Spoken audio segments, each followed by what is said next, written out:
Welcome to the market money magnet guys.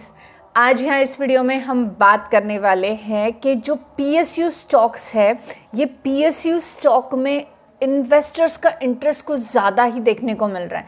फिर वो FIS हो, डीआईएस हो या जनरल इन्वेस्टर्स हो, आपके और हमारे जैसे। तो ये क्यों है, पहले तो हम रीजंस देखेंगे कि पीएसयू जो स्टॉक्स है इसमें अचानक से इतनी भीड़ कैसे क्या मच रही है, अचानक से ये स्टॉक्स को इतना वैल्यू कैसे क्या मिल रहा है, इतने इन्वेस्टर्स इसमें इंटरेस्ट कैसे ले रहे हैं। फिर उसके बाद हम ये भी देखेंगे स्पेसिफिकली 4 से 5 स्टॉक एग्जांपल्स के रूप में कि इन स्टॉक्स के पास में इतनी भीड़ क्यों आ रही है, क्यों ये स्टॉक्स इतने अट्रैक्टिव लग रहे हैं। और उसके अलावा हम ये भी देखेंगे कि एग्जैक्टली इसका मतलब क्या है, इतनी भीड़ आने के पीछे का पर्पस क्या है। तो सबसे पहले तो हम देख लेते हैं कि पीएसयू स्टॉक में जो गेनिंग हो रहा है हेवी मात्रा में, उसके पीछे के रीजंस मेनली क्या है।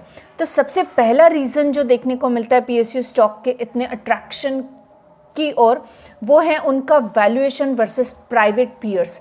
अब बहुत सारे पीएसयू स्टॉक्स जो हैं ये लोअर प्राइस पे ट्रेड होते हैं, लोअर पी पे ट्रेड होते हैं। ये हम जानते ही है कि पीएसयू स्टॉक अगर बोलेंगे तो बहुत एक अंडर प्राइस में हमें देखने को मिलता है, रिटेल इन्वेस्टर की पहुंच में देखने को मिलता है। और इस वजह से जो प्राइवेट कंपनियां हैं, सिमिलर सेक्टर के, सिमिलर स्टॉक, सिमिलर बिजनेस वाले, ये एक इनका जो वैल्यूएशन होता है या इनका प्राइसिंग होता है ये इन्वेस्टर्स को हायर लगता है।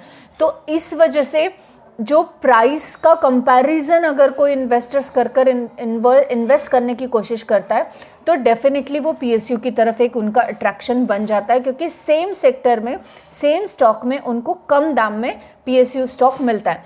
क्या किसी भी स्टॉक को प्राइस के बेसिस पे बाय करना सही है? नहीं, प्राइस देखकर कभी भी किसी भी स्टॉक में एंटर नहीं करना चाहिए। स्टॉक में एंटर करने के लिए उसके बिजनेस और फंडामेंटल्स जानना बहुत ज़रूरी है। जो सेकंड रीज़न है जिसकी वजह से पीएसयू स्टॉक में हेवी गेनिंग देखने को मिलती है हमें, वो है गवर्नमेंट सपोर्ट। पीएसयू स्टॉक जो है ये गवर्नमेंट ड्रिवन होते हैं, ये हम जानते ही है। गवर्नमेंट के पॉलिसीज़ के साथ इनके ऊपर कितना बड़ा इम्पैक्ट आ सकता है ये भी हम जानते हैं।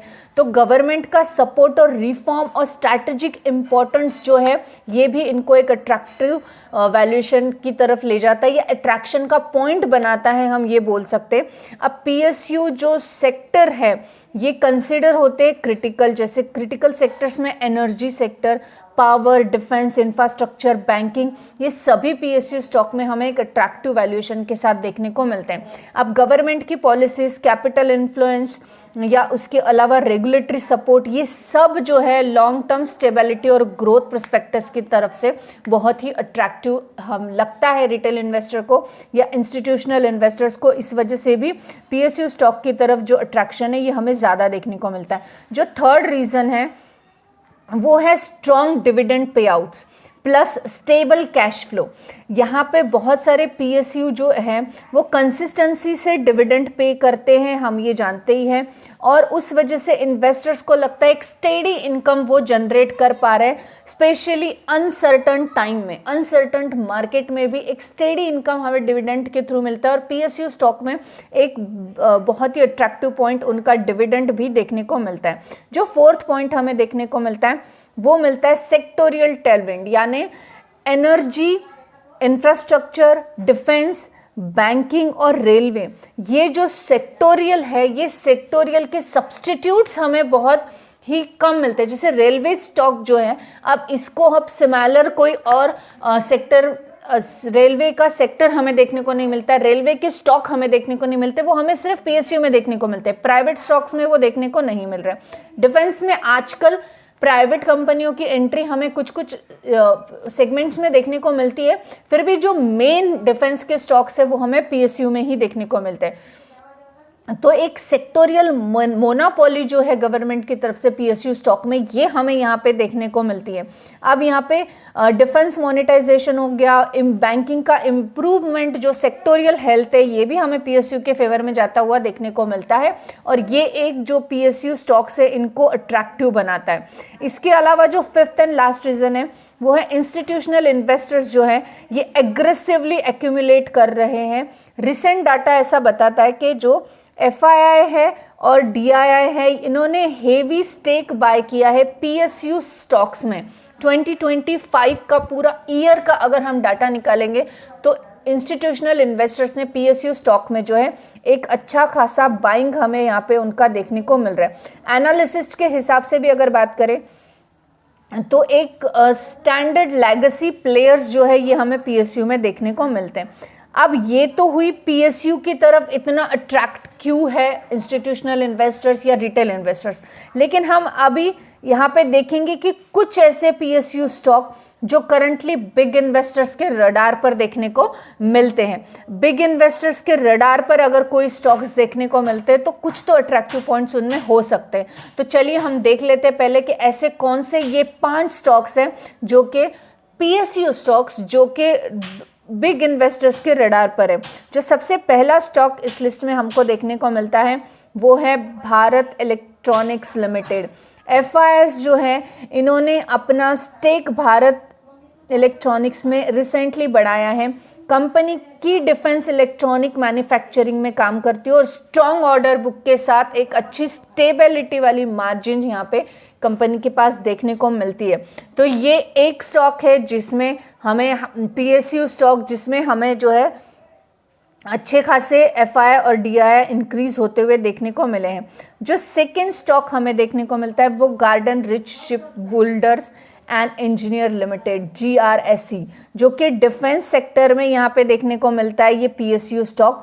और रिपोर्टेडली इनका रेवेन्यू और प्रॉफिट ग्रोथ 2025 में बढ़िया देखने को मिला और इंस्टीट्यूशनल इन्वेस्टर्स ने जो है ये स्टॉक को प्रेफर किया बाइंग के लिए।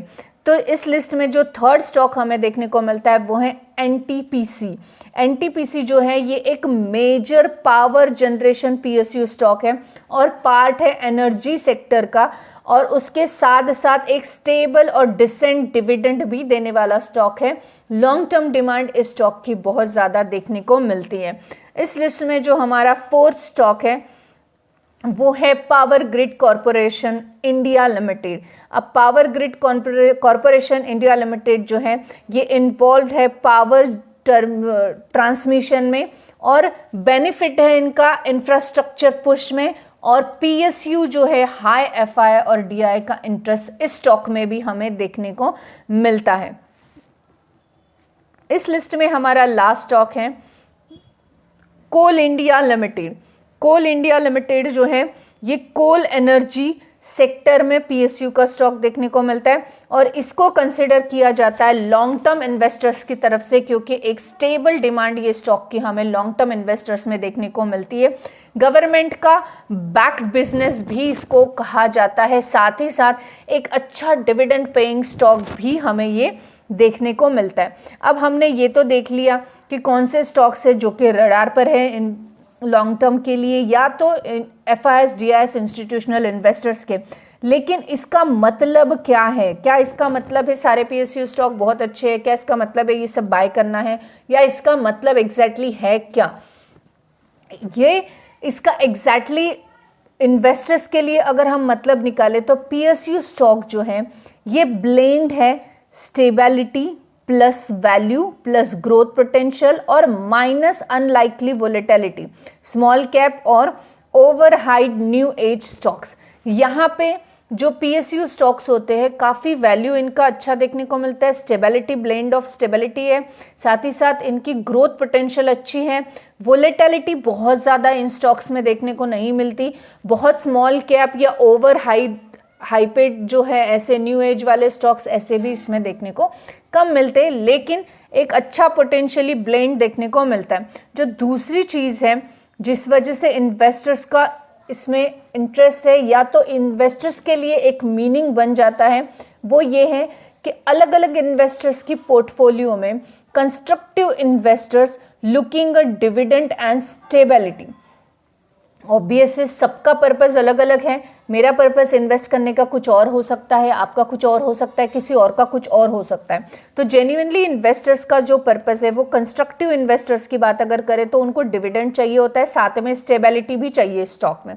और एग्रेसिव इन्वेस्टर्स जो होते हैं वो सिर्फ लॉन्ग टर्म के स्ट्रक्चरल ग्रोथ के बारे में सोचते हैं, तो उनके लिए भी एनर्जी ट्रांसमिशंस डिफेंस इंफ्रास्ट्रक्चर ये बढ़िया एक अपॉर्चुनिटी साबित होती है जो कि लॉन्ग टर्म के लिए एग्रेसिवली बाय करते।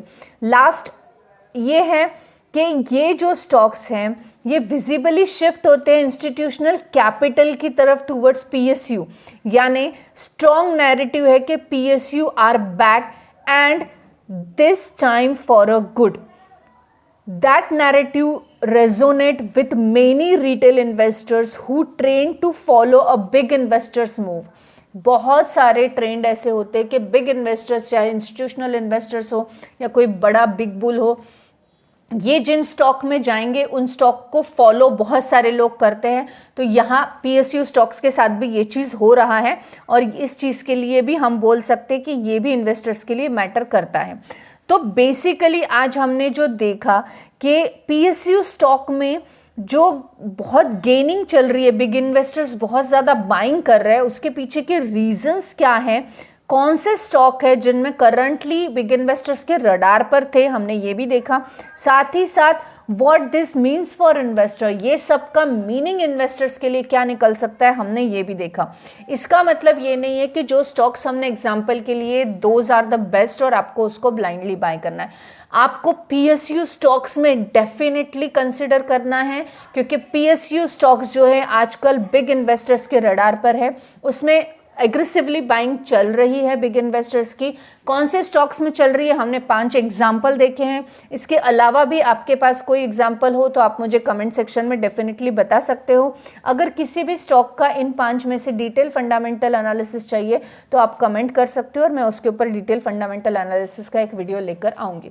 I hope this information is informative for you. Thanks for watching.